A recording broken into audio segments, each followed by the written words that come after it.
तो जनाब, एक बार एक शहर में एक औरत गुम हो गई।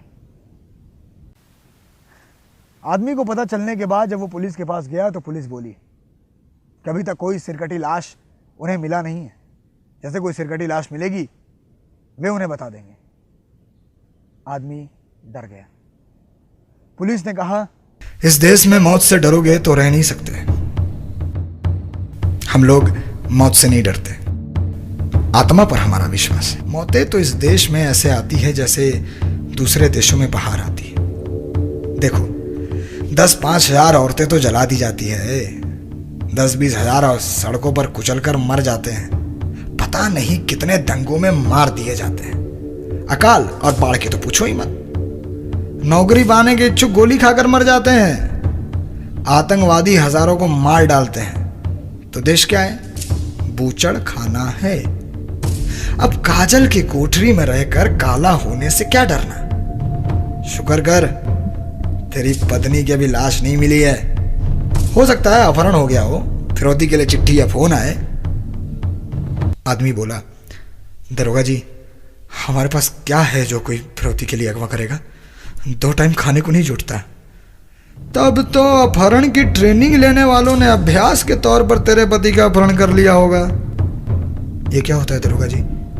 देख, देश में बहुत से प्राइवेट स्कूल कॉलेज खुल गए हैं। अपहरण उद्योग के रिटायर्ड लोगों ने मिलकर अपहरण कॉलेज खोल दिया है। अच्छी फीस लेते हैं। वे अपने छात्रों से नमूने के तौर पर किसी का अपहरण करके दिखाओ, ऐसा कहते हैं। वे लोग तेरी पत्नी को छोड़ देंगे बशर्ते कि। पुलिस वाला बोलते बोलते रुक गया। क्या बशर्ते कि दरोगा जी? आदमी ने पूछा। देख, यह भी हो सकता है कि अपहरण के प्रयोग के बाद उन्होंने तेरी पत्नी को किसी दूसरे स्कूल में पहुंचा दिया हो।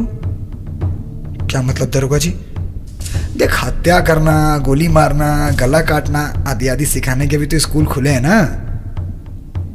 आदमी रोने लगा।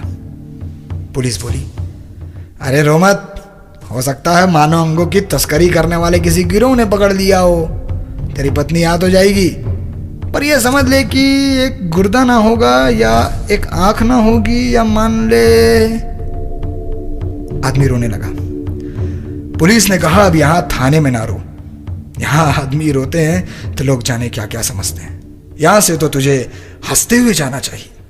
जिस दिन थाने में रतन और गौरी पहुंचे, उसी दिन वहां एक सिरकटी लाश भी पहुंची।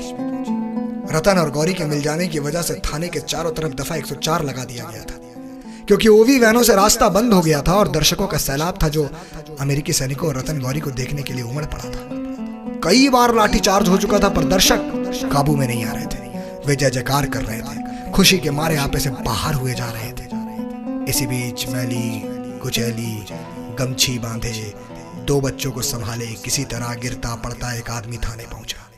उसे पता लग गया था कि आज एक सिरकटी लाश थाने आई है। किसी ना किसी तरह यह आदमी थाने के अंदर आया। वहां टीवी चैनल वाले भरे पड़े थे। टीबीसी चैनल की राधिका रमन ने देखा कि एक आदमी सिरकटी लाश के पास खड़ा उसे पहचानने की कोशिश कर रहा है। उसके साथ 2 बच्चे भी खड़े हैं। राधिका ने अपने बॉस सत्यकांत से कहा, सर, ये देखिए कितनी अच्छी स्टोरी है।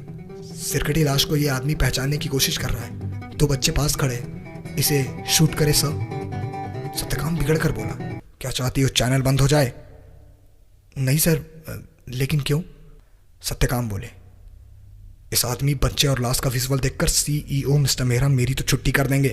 क्यों सर? सत्यकांत बोले, ओह माय गॉड, तुम्हें यह भी बताना पड़ेगा। अरे हमारे चैनल पर ऐड आते हैं, विज्ञापन, समझी? हाँ सर। वो विज्ञापन किसके लिए होते हैं? कौन वो सामान खरीदता है?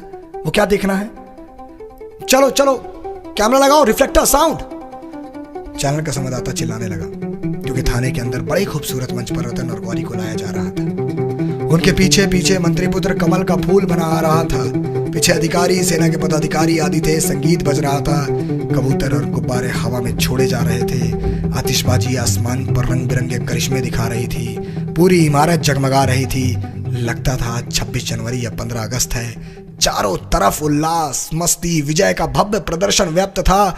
उस आदमी ने सिरकटी लाश पहचान ली थी। ये उसकी पत्नी ही थी।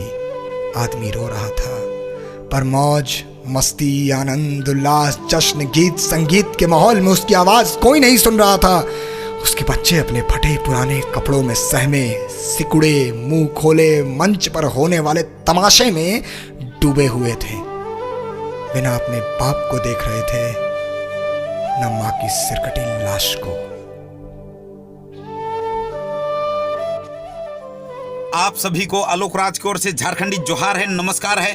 और अभी आपने जो फुटेज देखा जिसे अभी मुंबई में रह रहे सौरभ समीर ने बनाया है, जिसमें मैं किसान का रोल किया हूं, और इनके साथ में सौरभ समीर जी के साथ में काम करके हमको काफ़ी अच्छा लगा और सौभाग्य प्राप्त हुआ कि मुंबई में रह रहे सौरभ समीर जी के साथ हमको काम करने का, उनके टीम में काम करने का मौका मिला। उनके टीम में काम करके काफ़ी कुछ सीखने को मिला।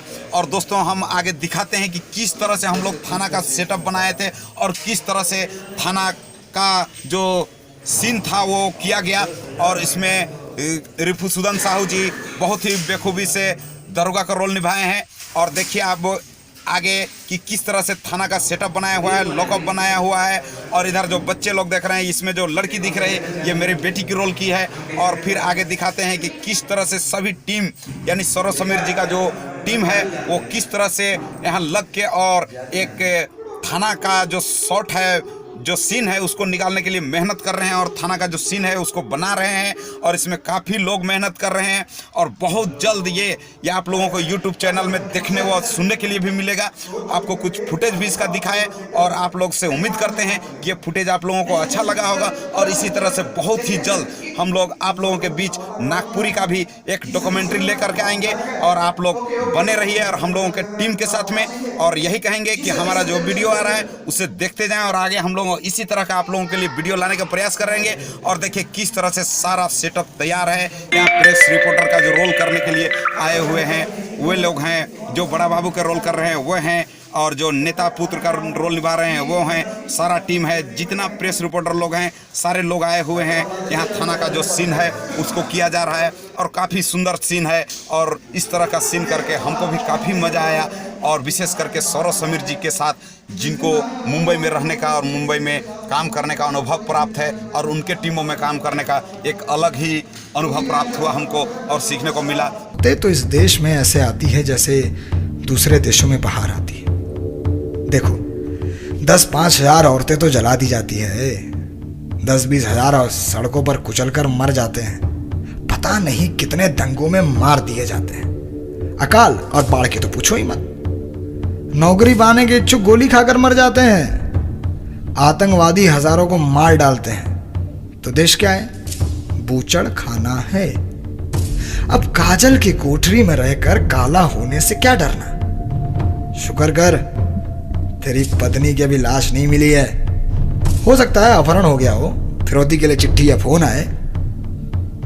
आदमी बोला, दरोगा जी हमारे पास क्या है जो कोई फिरौती के लिए अगवा करेगा? 2 टाइम खाने को नहीं जुटता।